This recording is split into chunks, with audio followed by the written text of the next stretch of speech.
Take what happened in Huntington Beach, California, where the city council mandated that library books containing any content of sexual nature be moved away from anyone under 18. That resolution ultimately relocated books like Own Your Period, Puberty is Gross but Also Really Awesome, and Everyone Poops to the adult section of the library.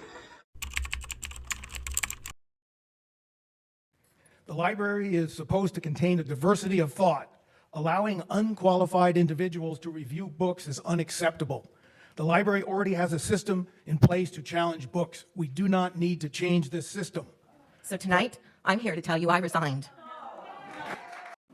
Now they want to drive away our cherished longtime librarians and historians by threatening their jobs and pensions and making their environment miserable, as was just testified to, with their confusing censorship policies and by stoking the flames of attacks on them by their supporters who shamefully call librarians pedophiles and groomers. Shame. The statement that privatizing would save the city money is not supported by any evidence. In contrast, other cities that privatized their public libraries through LS&S soon realized it was not a wise choice and became public again. It was quite shocking to me to see such a beautiful and lively library to go through such a difficult battle at the moment. In order to take a closer look at what is really going on, I was privileged to have a nice conversation with an insider, one of the longtime volunteer at the Huntington Beach Public Library, Carol Daus. And today, it's time to tell you this story.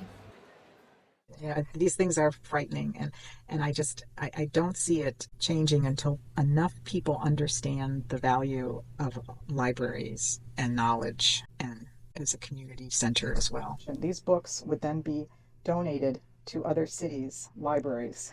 To other cities' libraries. Yeah, so they don't mind polluting the other cities' libraries, but they won't be in this library. It's a very interesting strategy. Yes. They were relocated because in terms of the resolution last fall, there was the guideline that any books that contain anything of sexual nature, sexual content, had to be removed from the children's library. So when you get into books on puberty, there's that fine line on reproduction, sexuality, and that's why those books were relocated based on the direction of the city. And then when the librarians wanted clarification, how do you define sexual content, sexual nature? They told the librarians here to use Wikipedia, which is so vague. Everything from romance, flirting. So they kind of had to keep going back and forth to go, well, what do you mean? What in this children's library is pornographic that you feel has to be relocated? So, and then that's when they used the bathing suit rule for nudity. Books on ships that had mermaids, natives. So, but it wasn't anything that the librarians were just being told to review these books.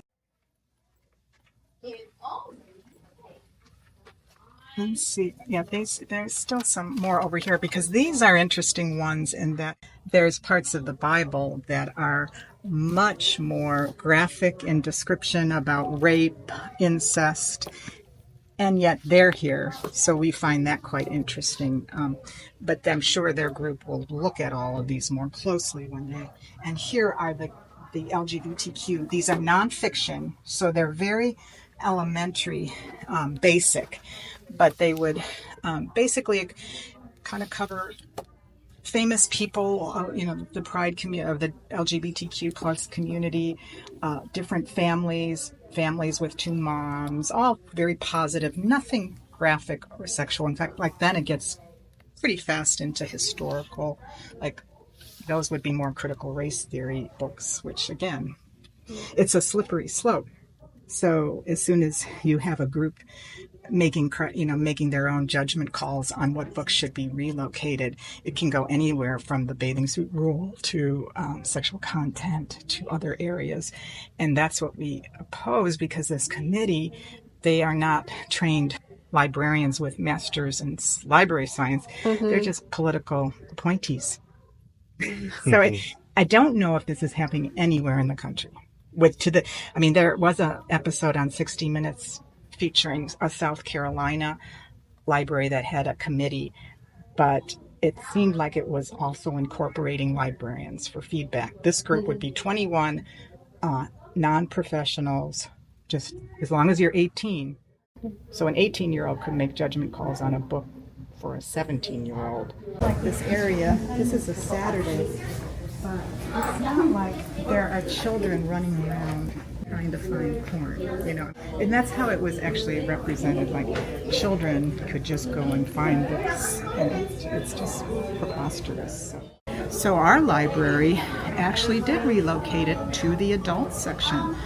But there are the vast majority of libraries in this country have still kept it in young adult because that's where it came from. The publisher designated it as such, and it goes through a review process. But our library realized that we may have some conservative people that wanted it and felt better about it being an adult, and we honored that.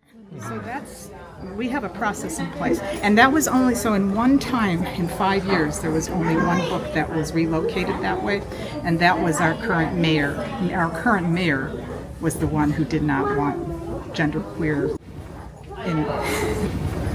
Yeah, a good question. I really feel it's just more of a political theater, but it borders on being something much worse, in my opinion, because people are attacking librarians now, calling them groomers, calling them pedophiles, calling library volunteers like myself, who just want to have a diverse collection of literature that represents our community, and they are now under attack.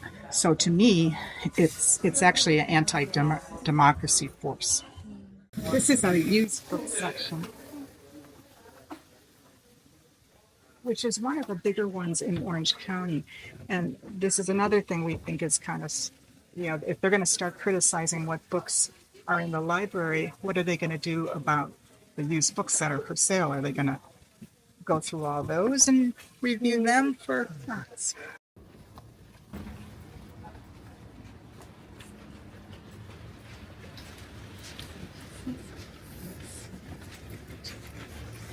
Now, you may be asking me, why are there no books here? There are no books here because the books that have been identified, which are on that list, were here, and so there were about 100 of them or something like that, but they have been checked out by an LGBTQ group in town, and they do a reading like outside the library on Sundays. And they go to before city council meetings, and they display the books to show the community this is the first step of book banning. You know, these books have been selected. Your child can't check them out. I mean, a child, I keep saying that, but that would be like a teenager. So a teenager going through puberty can't check a book on puberty by themselves. So that's why they're not here. But eventually, with this committee, this is where all these books will end up. So you can see, I mean, there's nothing nice about this area up here in terms of, it's not even a teen area. It's just anybody could be up here, adults. So it is really locked away. It's not the best part of the library. Just want to show you that. Here had been what was called Teen Central, and we had signs out front that said Teen Central, and it was much more inviting. I think there were some bean bags, but more chairs. But now, because the city council does not want teens to have access to some of these books, in good faith, the librarians worked with them to basically make this area less appealing. And they were even stated it in their last library commission meeting that this was the intent. And so that's where books that clearly are YA identified from the publisher, this is where they would go. But now this library will consider this adult only. So the only way you could check these books out is if you do get that all access card that your parent would have to come here to the library and sign up for. So, and that includes graphic novels, everything that normal YA library departments offer, but they still call it YA teen, and ours is just going to be adult. Somebody went so far, one of their supporters who's been pushing this wanted all YA books to be recatalogued into adult, which you can't, but that's how strong some of their supporters are in their beliefs that this is polluting young people. This library had no financial issues. Typically, privatization occurs in rural or in towns with a library that is financially unhealthy. But because this library is so strong, for it to come so closely after book banning, it just seemed like it was one, either vindictive on the part of this majority city council, or two, it's just a source of control.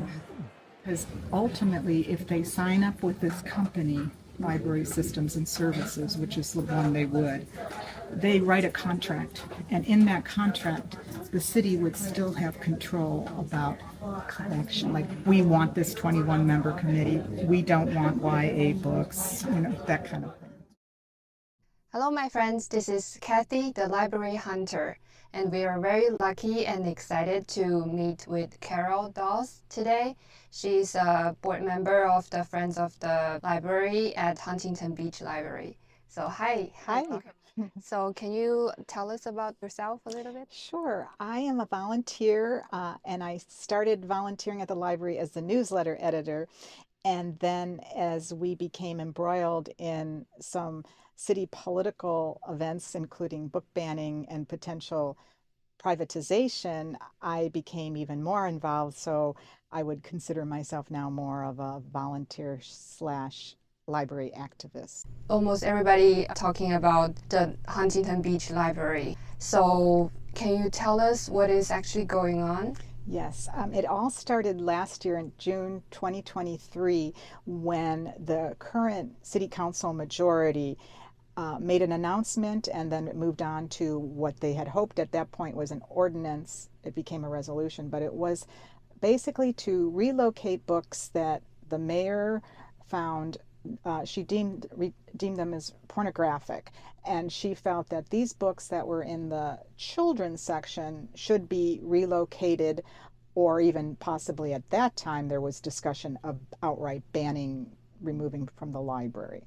And I think over the course of the months, then more studying of it was done, and instead of banning outright, which for a community in California that would be very difficult to do, and even legally in terms of First Amendment rights, it's a very thorny issue. So they kind of made it into more of what I would call soft banning, where you take a book and you relocate it to an area of the library that would be hard to access. So that's what happened with that. And then in addition, they wanted to create new library cards, one being a restricted card. So some youths that are 17 and under wouldn't be able to access books that they normally were able to access. And then after that, 7 months after that, we caught wind of the fact that this city wanted to look at privatization of our library, which was very surprising to us. Wow, so it's book banning is the first, followed by the privatization. Yes. That sounds a very big change that the city wants to right. library. In less than a year to have our library community face that, it has been very difficult for people. This is a very, as you can see, very busy library. Patrons love the way the library is. There were no complaints about the way it was run, the way the collection was maintained. So yeah, that's actually my question is there something not working as well, or is there a reason that people feel not safe here? There have been no problems in terms of just your last point, in terms of safety. No parents had come to the library staff or the city staff saying, my child is being traumatized by books or works that are sexually explicit. There has always been a process in place where if there is a book a parent is concerned about, they can fill out a form and there's a review process. And that has only happened one time in the past 5 years for one book, and that was Gender Queer, which was moved from young adult to adult. But essentially, as far as anything being a problem for patrons, there hasn't been. So that's why at city council meetings, there's been so much opposition from the public. What about the financial operation? It's a public library, so it's basically run by the city. The library has a budget item within the city, and the library's been around since the early 1900s, so it's been around for over 100 years. And it has never been privatized. It's always been a public library run by the city for the people. We pay taxes. Everybody pays taxes to support this library. And so what the city council was starting to say in early 2024 was that the city could save money by having this library be outsourced to a national for-profit corporation that's funded by a private equity firm. So there'd be no transparency, but they would come in and manage the collection and the programming. So that would be a complete change for this library. And it has, after going through the whole book banning period, now to be going through that, it's very stressful, and we're currently in the throes of that whole process. We can already see that there are some books have been removed from the shelves from the children's section, and also for the young adult section. So when did this process begin, and how much is the effort that's needed? Yeah, it started in February. So the librarians were tasked with removing books in the children's section initially that fell under they were following the resolution that was voted in October, which was to remove any books in the children's section that had anything of sexual content, sexual nature. So that was a difficult task for the librarians, and they kept asking for more direction on what does that include. And so the city council at that point came back with, and the city manager at that time and his staff, with things that would involve certainly human sexuality, which you'd think, well, what would be in the children's section? Well, certainly puberty books would be the ones that are most obvious. But then they wanted more direction because it seemed that there were other books that were of concern, such as Granddad's Pride. There's some LGBTQ books. There was one on drag queens that was just a very innocent. There wasn't any sexual content in it, but it was just showing the performance of this kind of activity. But these were picture books. But yet that was an interesting point, because those were not, you couldn't say that they had sexual content or sexual nature. So it was clear from the very beginning that they had an ulterior motive just beyond puberty books. And then they needed to get clarification on nudity, and they said use the bathing suit rule, and that's why potty training books were removed as well. So those books were removed and moved to a fourth floor kind of dark location of the library, so that children wouldn't have access to them. And then it was kind of stalled for a while until this 21-member review board is in operation, and then they will look through all the books and decide what stays in the library or what is acquired by the library. So they are going to review all the books? Well, they'll start with reading any books and reviewing any books that are basically on order or new. And then they will also then have the ability to look at what's currently on the shelves. But they will start with books that are new acquisitions. And they would actually, the city would actually buy these books first, and they would review these books. And if they vote to not include it, these books, and it's all in the resolution, these books would then be donated to other cities' libraries. To other cities' libraries. Yeah, so they don't mind polluting the other cities' libraries, but they won't be in this library. It's a very interesting strategy. Yes. Yeah, I still remember when I was a little girl, I loved reading mermaid stories, those picture books. And are those books still okay? Well, that's an interesting point, because when they started to review some of the books, there were books that were involving boats and nautical history and mermaids, and those were removed because there was nudity in the sense of the mermaids, and unless there was a bikini top covering their top, that would be considered inappropriate for young people, even though they were just line drawings and shaded. They weren't real obvious in any sense.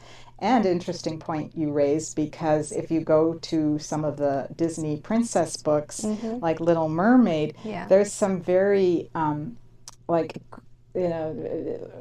passionate love scenes, I guess I'd say, just hugging and kissing. And if our librarians are being told to use the Wikipedia definition for sexual content, which includes hugging, kissing, flirting, you could have to remove a lot of books, because that is such a vague definition of what constitutes sexual nature. And it's a slippery slope, and that's what worries us about what books would be relocated. I guess the question is, who is actually responsible to judge which book to ban or which is not? Yeah, and that's a very good question, because these would be political appointees, basically, this 21-member committee. Each council member gets to select 3 people, and so right there we know it will be a very conservative review board. They don't have training as professional librarians who know how to curate a library collection with books that appeal to people of all types. We have a very diverse population, almost 200,000 people, and so if one person has an idea of what types of books the library should have based on their own religion, their own political ideology, it's a scary thought, because what they may want for their own family might not be what another person wants for their family.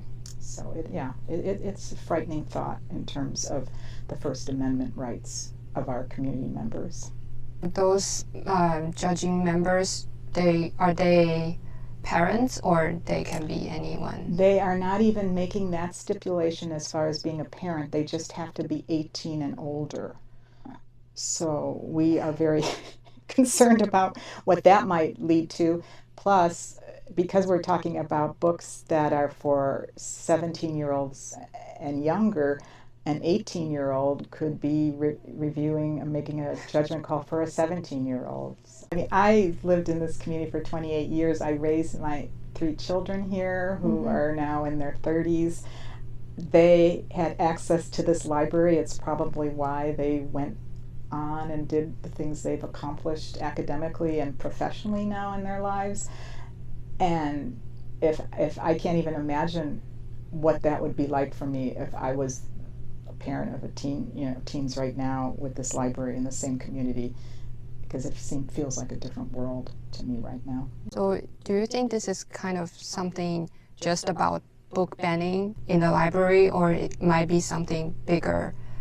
I do feel it's something bigger, because when I first heard about it in places like Florida or the South, like Alabama, I thought that was regional. But now that it's happening in a state like California and in a city like coastal Huntington Beach in such a drastic way, I'm sensing there's something much more, and there's outside forces. It's not just a grassroots, local politicians having ideas about what is considered sexual content. I think this goes beyond something much bigger.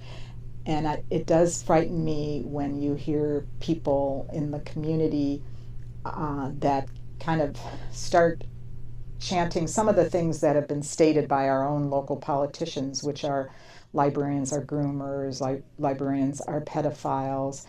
I mean, there's states right now in Alabama where a librarian can go to jail if they refuse to move a book. I mean, that scares me. And if that happens here, That's crazy. Yeah.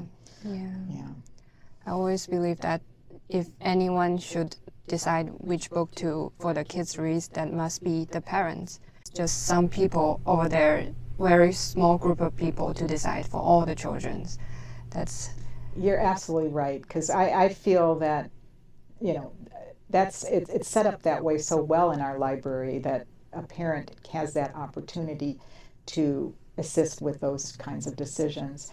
And yet now there's this enforcement, we feel also that some of the people that were pushing for this were never great library users to begin with. We had one council member tell us in a city council meeting that he rarely goes to the library, and so that is it's hard for us to understand, because so many of us have used it from the time we were very young. Mm-hmm. And then the other thing is that a library is more than just the books. It really is a community, and it pulls people together in the community and when you have something like book banning, which is so polarizing, you're doing the opposite. And privatization, bringing an outside corporation in to manage our library, it loses that community, strength. And right now, at a time when our country is so polarized, I almost feel like that's kind of what's happening here.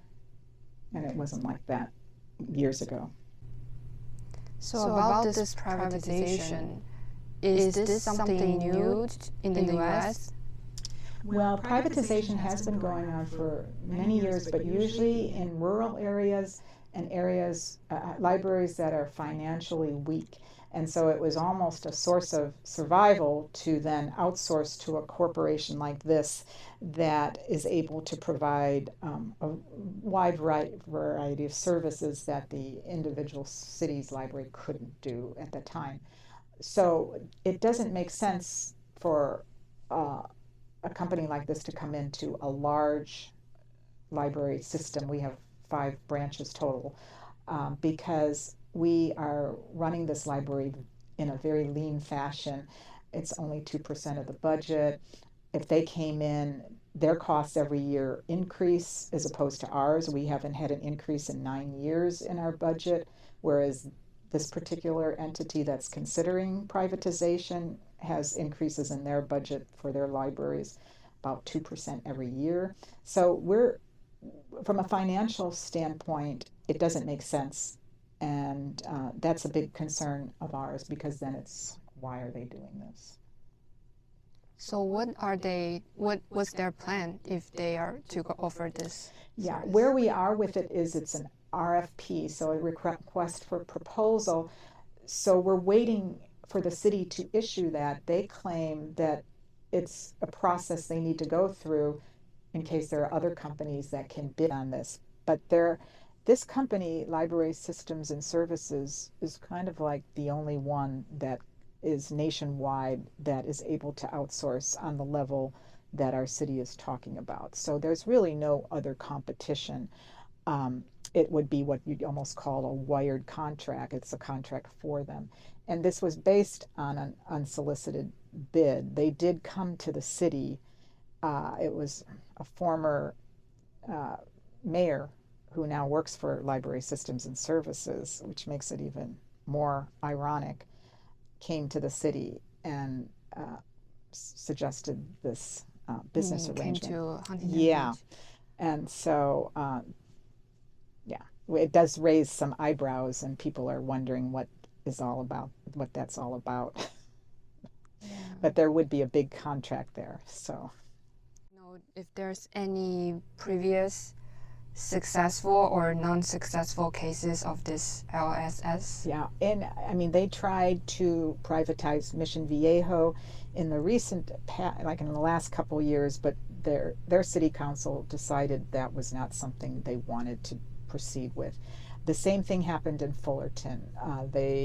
LS&S had reached out to Fullerton, and their city and library decided that was not something for them. So we're hoping that as this RFP is delayed and more of the public is educated about this, that LS&S will decide they don't want to pursue this because it's a toxic environment, but money talks, and there's no guarantee because they have in places like Escondido been successful, even though there was a huge public outcry, and that's like San Diego County down there, but it went through, and they're living with it, this new environment. Now, there is a library system in Santa Clarita that did sign a contract with LS&S, but then they actually ended up reverting to a public status afterwards and claimed they actually saved money by going back to a public library system. So how long did they realize? I think it took a few years. They were in a contract for about 5, possibly 7. I don't think they had the full 10 years, but it was enough time to know that some things had really happened, and mainly it was cuts in their collection was reduced substantially, and also programs were cut, and then even library usage went down. And that's a fear I would have for this library, that people wouldn't use it the way they use it now as a community and cultural resource center. It's hard to know if they would have to cut any specific services. There's some they would probably not want to touch, like our story time is #1 in Orange County. We have it geared for even babies and toddlers, preschoolers, and it's #1 rated. So I would imagine they would come in and be very careful on which programs they would cut. Maybe they would try to do other things first, like reduce hours, which is very typical, how late the library stays open, whether the library should be open on Sundays. And then it would be up to them to look at things like our literacy program, our Veterans Resource Center, other programs that are provided that may be, in their mind, things that they don't want to include because they cost money. As you saw, we have this big used book area and a gift shop that's run by the Friends of the Library. The Friends of the Library has over 1,120 members. They will no longer be a part of this library, and they provide a lot of volunteer time that equates to money, in terms of actual, almost like salary positions. Each year, this group, which I'm a part of, provides close to $300,000 for book collection, other things. So that money they wouldn't get. So if the numbers are really looked at closely, it's not a real strong win financially for them. Are they going to seek for some for-profit service? Are they going to charge for the story time, or? They have their own ways of doing things, but that's a very good question. We wouldn't know until they really are, on board in terms of how they would handle it. But I don't think our city would allow that, because the city still would. It would be a contract with the city. And I don't think the city would do something like that after all these years of this rich history of a service like that that's free. But things do change with for-profit ownership of a service like that. What about books?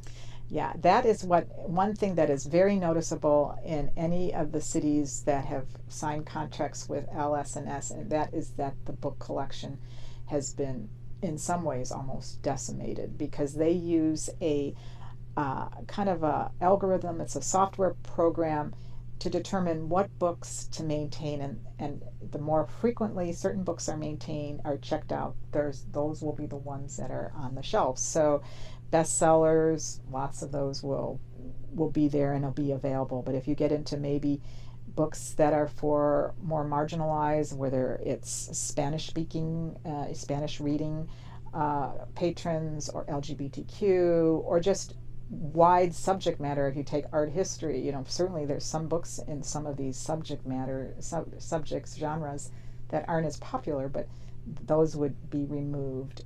So when we have talked to other libraries that have gone through the process with LS&S, that's the first thing they tell us, is that their collections are much smaller. And you just mentioned that there's going to be the full access card and also the restricted ones. So is it possible that they're going to start charging some fees for collection of books, something like that? No, nothing like that would happen. I can't imagine that happening. But I know all of these things are so frightening. You know, when people have told me about a book review board that reads books and could have absolute power beyond a librarian's decision making, that's frightening. So I mean, I don't put anything past these people. But all these already seems very fictional to me. I know. Whether it's reading books like 1984 or just these dystopian essays, it does seem frightening. But I sometimes think you have to go to these dark places before things change. And if there's any bright spot, it's the community that has mobilized, and the outpouring at these city council meetings and people in opposition. And I'm talking everybody from high schoolers up to people in their 90s who lived through, we even had some that have lived through World War II, and their statements are so powerful about what can happen if you start allowing censorship to happen or sell your library away to a for-profit corporation. So with all these people coming together and governmental tools like charter ballot measures and initiatives for signatures, and at the state level, there's talk about now passing legislation for freedom to read that would eliminate the book banning piece. I feel that we may pull ourselves out of here. I'm trying to think that way. So there's going to be this event this coming Tuesday. Can you tell us a little bit about that? Yeah, we have it'll be a very interesting, it'll probably be a very crowded city council meeting on May 7th, Tuesday at 6 p.m. And our council members are going to, the minority council members are going to propose a charter amendment for the November election in which the public would get to decide whether the library is privatized or not these 4 people, which is the way it should be. I mean, we're all taxpayers, so I just feel like that is the democratic way. But we don't know. I mean, if it doesn't pass, and if they prefer to keep going through this process and make that decision on their own, the 4 conservatives, we can't fight that. But we can then move on to possibly other things, such as like a ballot initiative requiring signatures. And that could then be on a future election, but that takes a lot more work. I mean, that means canvassing door to door and tables in front of stores. But we do have the support of the unions. Unions are now kind of working with us because the librarians and the library staff here are unionized. And so we have not only their 2 unions, but also other local unions that want to support this. So it's a groundswell of community activism that I've never seen in the town since I lived here. So that's one of the bright spots. That's great. It's great to see people are getting together, the community is supporting the library. Yes, it is. It helps. So what about the librarians? What will this potentially mean to librarians? It has been very difficult for them, and it's like librarians all over the country, because they have been criticized for their work and the books and collections they've had coming straight from the mayor. That level of animosity must be, I can't even imagine being in a profession where you're being criticized by non-professionals who don't have the knowledge that you have. So it has been hard, and they have received all kinds of terrible, the rhetoric online and social media, but also in emails and even face to face about being pedophiles, being groomers, and so they from that standpoint, the book banning, they were impacted initially, and now with privatization, it's like a double whammy because now their jobs are even in jeopardy, because when LS&S comes in, typically they will either let the current librarians go, or they will repackage their salary without a pension, and the salary is usually lower because they are more concerned about their investors, the company, the corporation, than the professionals working in the environment. And typically they cut out people like reference librarians, and they'll use one reference librarian and one satellite office. So that's why the unions are getting very involved in providing support for those librarians. But we had one who's worked here for many years, starting in the children's library, and she just resigned at the last city council meeting. And she was getting closer to retirement, and she would have stayed on until then, but it just wasn't. It becomes somewhat of a hostile work environment, I guess is the best way to explain it. And the morale is very low, so they've struggled. I know that there are different kinds of librarians, and it actually requires some specific degrees to become a librarian, right? It's not that easy. Yeah, the higher caliber librarians typically have a master's in library science, and then there are other like clerk position librarians that don't have that. But what we find with these LS&S libraries is that they won't keep all the librarians that have those advanced degrees, because certainly they are more costly to the organization. So what you do see is just more inexperienced librarians or librarians without that master's degree in the LS&S libraries. And we would be concerned with that, because right now we have a high caliber level of librarians. Plus, we also just have the familiarity of like librarians that have stayed here. There's really no turnover. People love this library to work in, even though they don't make big salaries. But like in the children's section, there's story time librarians that have been there for years, and the kids bond with these librarians, and they, from the time they're young, when they're being told stories, to then them helping them find books. And so again, it gets back to that loss of community when you bring this corporation in with inexperienced librarians with high turnover, because that's also the other thing that is very noticeable with libraries run by LS&S, is they have high turnover of librarians. I think librarians are like the brain of the library, right? It's a very valuable asset. Right.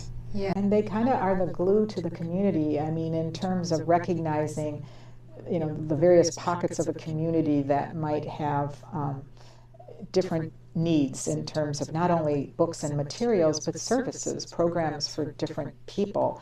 And libraries have changed over the course of the years. I mean, in some cases, you're now dealing with homeless community, and how do you make a library safe for those people and the other patrons? So there's a lot of responsibility put on a librarian these days. They're not just have to be skilled in terms of library collections and services, but also almost be like a social worker. And they wear many hats. Yeah. Computer science. Computer science too. Yeah, that's a big one. They have to be really on top of, and that's where the master's degree area really helps. And I mean, it is only going to get more complex with AI, and so we see that as another area that librarians will have to be required to have knowledge of that. Yeah. It's hard to imagine a library like this to be without those great librarians. Yes, I know. And that's like, if we can avoid this from happening now, I feel like we will have convinced enough people before it's too late, because society is just getting more and more complex, and at this point we need these types of professionals, and we can't afford to like dumb down these institutions, whether they're libraries or government or newspapers or public educational, colleges, universities. So definitely. Yeah, as you said, the more advanced educational backgrounds, then you get a little bit paid more. But I guess for librarians in general, it's not a super high. No, it isn't. And that's one thing we're seeing around the country, is that many librarians who've been under attack are changing careers. And who would have thought? I never would have thought that a librarian would be in this place. It's just, to me, it's shocking. Yeah. Saying you can arrest a librarian if a book isn't on it. These things are frightening, and I don't see it changing until enough people understand the value of libraries and knowledge, and as a community center as well. Yeah, I think we really need to boost our understanding of the importance of knowledge and library and books. Right, and I think some have said, is our libraries needed anymore as people have moved on to, in terms of digital reading with books, and I just feel, again, that would be such a loss if we become these little cookie cutter outlets that resemble Barnes and Noble, but don't have the educational programs, the cultural services and recognition that a community needs. It seems almost more important to have a library that has those offerings, and in this time when technology is taking over in so many areas of our lives. Mm-hmm. So we heard about a lot of the books that have been banned. A high percentage of the books are actually written by minorities, and they're just trying to share their stories as minority to the broader readers. That's definitely happening around the country, and in terms of the specific titles that are banned, they tend to be books that involve any of the minority marginalized communities, such as LGBTQ, and racially, particularly anything Black, but and especially topics too that are more critical race theory, dovetailing that whole chapter in history that is sometimes some people want to try to whitewash, but in a town like Huntington Beach, so we aren't as diverse as cities like Los Angeles, but we are evolving in a direction that's quite different than we were when I first moved here 20 years ago. So it was much more white and no minorities. Certainly LGBTQ was not something that people talked about. That's just partly the way it was back then as well. But over time, there's just been a change in who moves here, and so we're not talking about just skin color, but the LGBTQ community is huge, because there's been some reports with Gen Z anyway that I think there was a study done recently, Pew Research, that said 1 in 25 identify as part of the LGBTQ community. So in a town like ours of 200,000 people, we know we're probably talking possibly 14,000 people could identify in that community. So to not have those books available for people that are of interest, or their families or other people, community members who want to know more about them, is outrageous. And we evolved to the point where publishers were producing more of these books, writers were writing more of these books for minorities. They felt, the authors felt motivated, because when they were growing up, they didn't have those books available to them. And I've talked to many writers who are passionate about that they felt lonely, in some instances suicidal, because they couldn't possibly talk about some of the concerns they had to their parents, who might have been judgmental, friends who were judgmental, teachers, and so forth. So some of them have written books. Publishers have accepted these books and published them, and that's why there's so much more diversity in publishing now, which is a good thing. And yet these banners want to remove those books. And I find that to be just terrible because I think we're a richer community by having all these different types of people in our community versus just one type of person. And I feel like our library should have these books, but that is definitely a motive behind the banning here.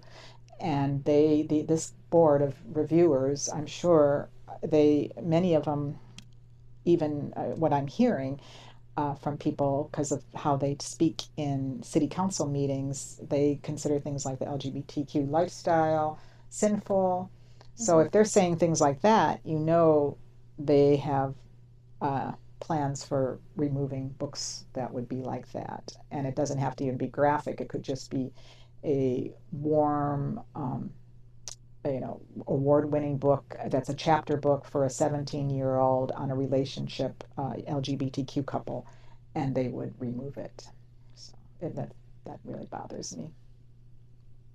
So about having the access difference of the children and their adults or their parents, what if the two of the parents are disagreeing about a book? Yeah, I don't know how that would be resolved. It would almost seem like the child would not end up with a library card. I mean, if they can, which is not great at all, but unless one of them bends and decides. But if it's for the restricted card, and that would be quite interesting to be a teenager, especially if you're like, say, 13 to 17, and you can't access those books that are in the young adult section, even books for your high school assignments like Romeo and Juliet or To Kill a Mockingbird. I mean, what would you have to do, and then are there, some people have mentioned, are there going to be librarians required to patrol the parts of the library to see who's sitting in these areas and looking at books? Like, are they going to ask for IDs? I mean, it does get pretty crazy with some of this. Yeah. Or like if in a friend group you have two that have restricted cards and two who don't, and I mean, when they check them out, will their friend use their, the all access card? It's just a strange way to kind of avoid the real thing that they want to do, which is to make a statement about books that are acceptable. It's really frightening to just think about that. Yeah. Yeah. And I just came back from some traveling. So I had been in Europe, and then I was in Montana, and I was in Italy. And Italy is very conservative right now, run by a very nationalistic kind of leader. And yet I went into some libraries, very peaceful, no discussion about book banning. And in Montana, a red state, but yet I went into a local library, and again, the young adult books were on display. Some were LGBTQ. It depends. But some of the members of our city council have used this expression, one city at a time, in terms of conservatism and what they hope to achieve. And they get endorsed by the far right Christian groups. And so there's a lot of outside forces that are kind of woven into this, and that's probably why Huntington Beach is dealing with this versus a small town in Montana that doesn't have that outside force. Yeah, and also visibility. Yes, big piece of that. Yeah, I think the Huntington Beach Library is very unique in the whole context of all the libraries in the U.S. Exactly. It does. It's very prominent, has this reputation, and I think because it's in California, and there's a lot of anti-California sentiment, anti-Newsom, and sometimes you take an institution like this and you can attack it for those reasons as well. Architect Neutra, he is the son of his father was very famous as an architect, and so they call it in the brutalist design style, but it is it's quite a gem. We have people coming here that aren't really even looking for the library. They're visitors who just want to see the building because it's so unique. And he wanted to bring the outside in, so he had lots of plants included. We still have a plant from 50's going on 50 years, because that's when this building was built. And he put in fountains to make that kind of atmosphere for the children. So it's sad when they want to come in and basically sell it off to a for-profit corporation, and we don't know what they would end up doing, like you said, with some of those questions you had. We're not sure. Yeah, a lot of uncertainty. Yeah, we are very appreciative of any information that can get out to people, because we feel that this is going to be a fight that we're fighting for a while. What would you say to the audience or the people in any place in the U.S. that they want to protect their library and make sure this is not going to happen to their public libraries? I think everybody should always remember to be active politically, register to vote if they're not registered to vote, follow local politics, because sometimes people get so wrapped up in state and national politics they don't realize that it's actually in some ways as important at the local level, because these 4 people who had these decisions to basically overhaul our library were voted in. They didn't get a majority, but it was because the voter turnout was so low and people didn't know who they were. So it does take some work to find out who the candidates are, but that's something that's very important. And then we're just hoping people that are in Huntington Beach continue to go to city council meetings, write to the city council about their opposition, stay involved. And even people from outside Huntington Beach, it doesn't take much to send an email to our city council saying, hey, I don't like what you're doing.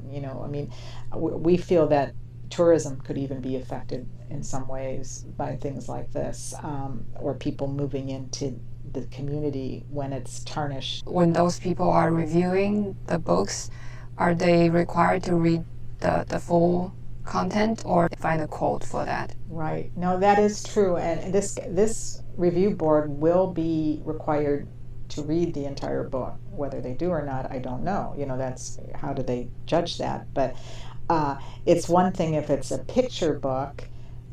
It's a different thing when it's a chapter, novel for young adults. So we wonder how they will just logistically be able to get through all these books.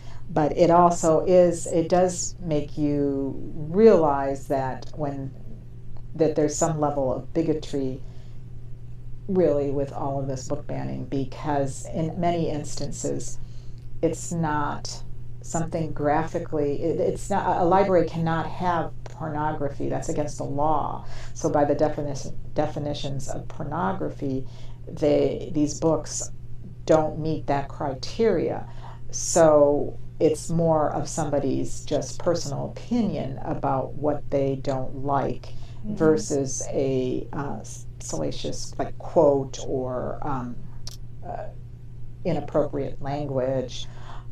One thing, though, that does get more difficult is that there are more graphic novels than there ever used to be. That's a very popular genre, and comic books and manga and all that. So those books, too, sometimes are cherry-picked, in my opinion, because you can find maybe something that might be more uncomfortable for one person, not another person.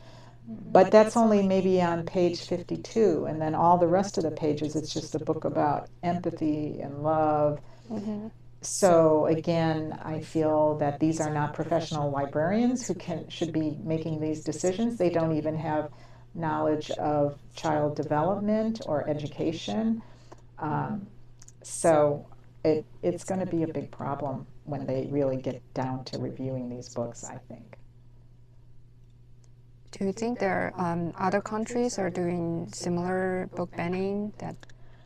I have heard, when I've mentioned this, because we have been the focus internationally now, sadly, for what's going on here, that there's movement in this direction in places like Europe. But I haven't heard specifics, but there's definitely interest from others in finding out more about what's going on in this country, because I really think that's what they want to prevent happening in their democracies anyway. We know there are countries that are much worse than this even, but this is like the early stages of something that's not going in the right direction. Because sometimes banning a book can make the book becoming more appealing to teenagers. Right. Yeah, I do think that is the case with especially what we've experienced this past year, is that in their efforts to discuss banned books, they have given books like Genderqueer all this attention.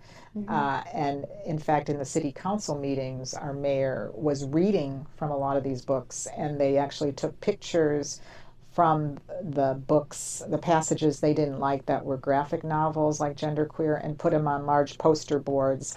And actually, it seemed to me hypocritical, because they were talking about these being banned books, should be banned books, and then they end up on poster boards and on TV and social media, and they certainly gained the interest of kids who didn't even know about these books previously.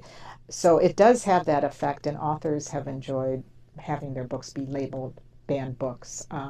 But at the same time, sometimes it's very difficult for them to see those books reappear in libraries. So I've talked to authors who've had books banned, and initially they like that. It increases sales, but long term it's not good when people aren't able to read those books.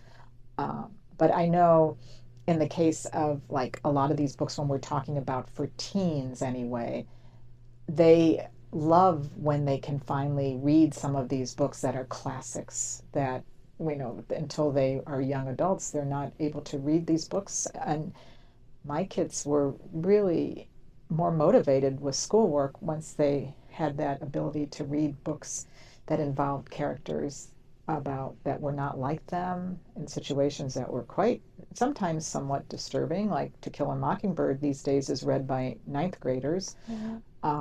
And so I really feel that if a parent has problems with those books, or any of these, even at the picture book level, they should just make that requirement that their child can't read them, maybe in a school setting or whatever, or read it with them, just like a TV program. Movies are rated in a certain way. Some parents will let their children go to PG-13 movies, some don't. But there's always that opportunity for the parent to be involved, and Yeah. I think that's just how it should be.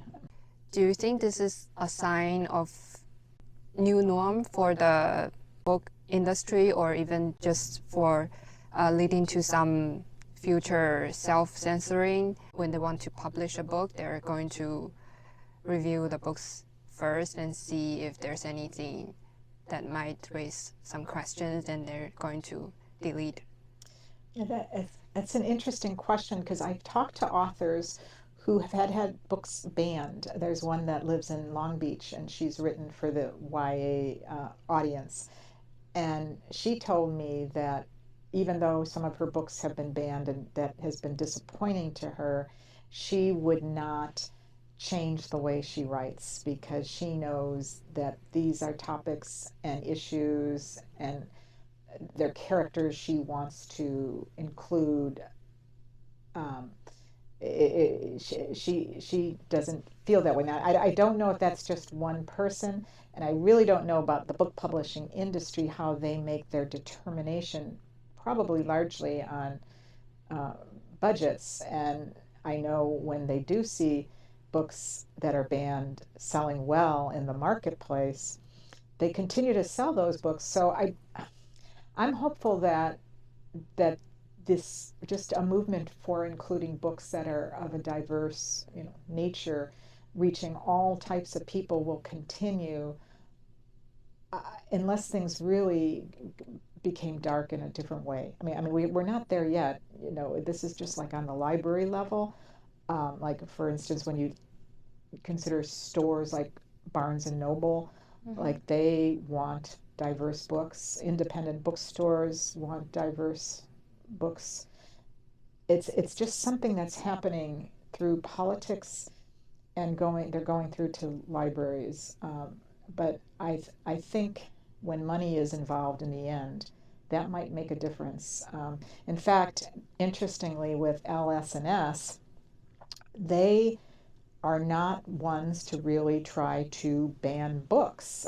They have a business model, and they make money on how they outsource to libraries. But we have done some research, and so when you take a book like Gender Queer, and LS&S does run the Riverside County library system, so their copies of of Gender Queer are actually in the young adult section, not the adult section.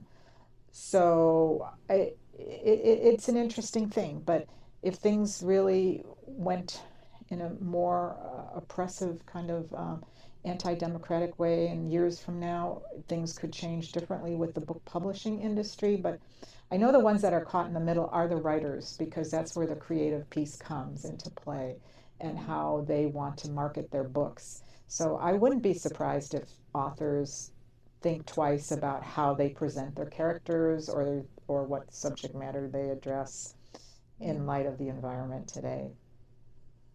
Happens, what will the donations? Well, people would have to figure out what they want to do in the community. If they would want to still support this LSS-run library, they could write a donation to the city of Huntington Beach, and then that money would earmark it for library. But it wouldn't be like what we do when we have the money and we funnel it back to the library in the form of books, programs for children, all these kinds of things. Yeah. They will be their money will ultimately be going to investors. That sounds like a real private organization. Yeah, right. And we're trying to educate the community on that, because it's a concept that is unfamiliar to some people, but it's definitely happening in the United States. It's a big problem. It's part of the problem between the haves and the have-nots is with private equity. Mm-hmm. Yeah, I see the reason why people are motivated to join the Friends of the Library now, like since last year. But you joined way back. I joined way back, so there are new people.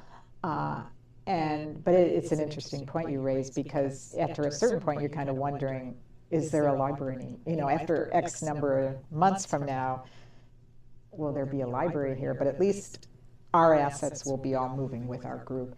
Now, we've had some city staff tell us that if this privatization goes through, well, your group you could donate it to another library and another our money, our resources.